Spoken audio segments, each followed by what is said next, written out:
Hi, I'm Nicole. And I'm Aaliyah. And welcome to Body Talk. Scientists have found new information on the function of the cell membrane. The cell membrane has several different functions.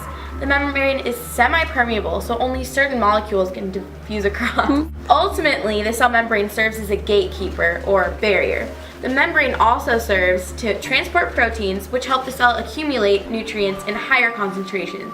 Overall, it's a great place to travel, if you can get in.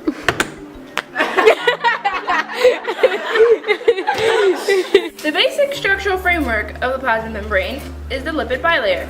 Two back-to-back layers made up of three types of lipid molecules: phospholipids, cholesterol, and glycolipids, which are lipids attached to carbohydrate. Phospholipids are the main components of a lipid bilayer, and they have a polar end and a non-polar end. The polar end is attached and connected to the cytosol and extracellular fluids, while the non-polar ends are more attached to each other. That's why they make up the main structure.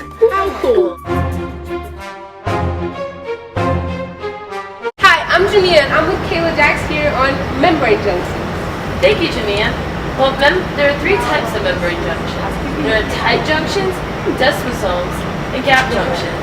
Tight junctions encircle certain types of cells called epithelial cells and near the exposed apical surface and completely attaches to each cell and its neighbors.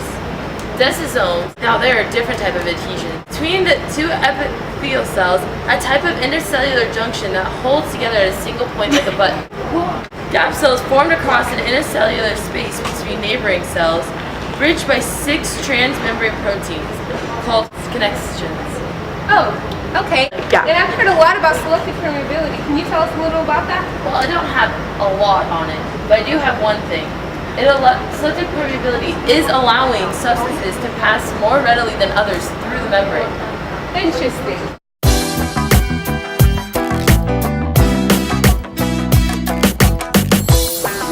Hello, I'm Selena Fox, and I'm here today with Megan Gomez. She's going to let me know about the difference between hydrophobic and hydrophilic elements. Hi, Selena. Hydrophilic means loving water. It's very appealed to the water.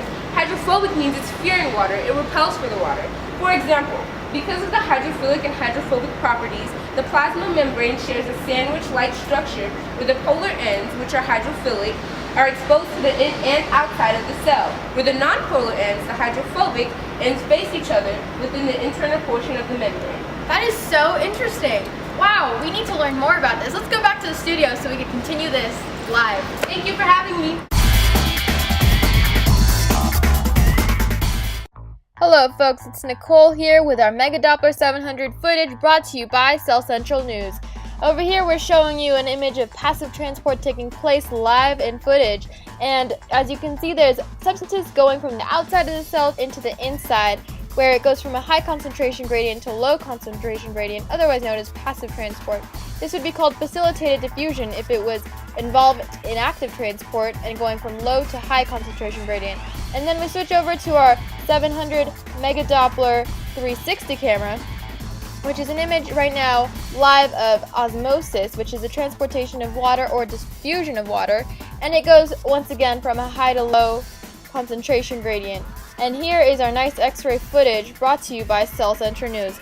Don't forget folks, I'm Nicole and this is Cell Central News. Back to the studio.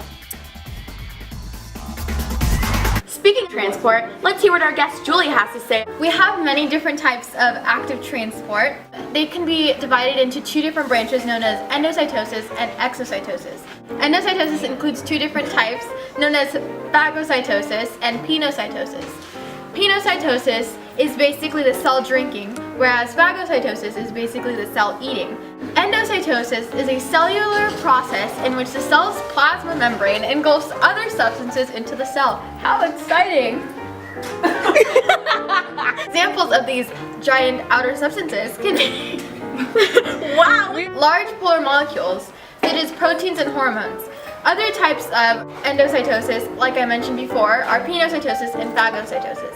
Now, onto a different branch of this cellular eating is exocytosis, which is actually the removal thereof. Exocytosis is a cellular process by which contents of a cell vacuole are released to the exterior, therefore getting rid of waste. If you need help remembering it, you can remember it as exocytosis being exit, as in cellular waste exiting the cell, or endocytosis entering, as in cellular things entering the cell, entering.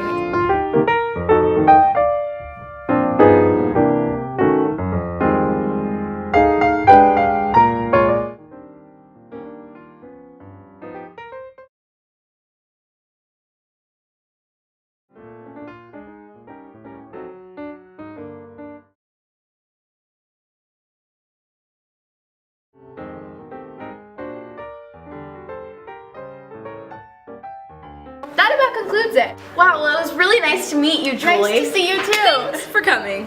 All right, I guess that's it for body talk. See you next time.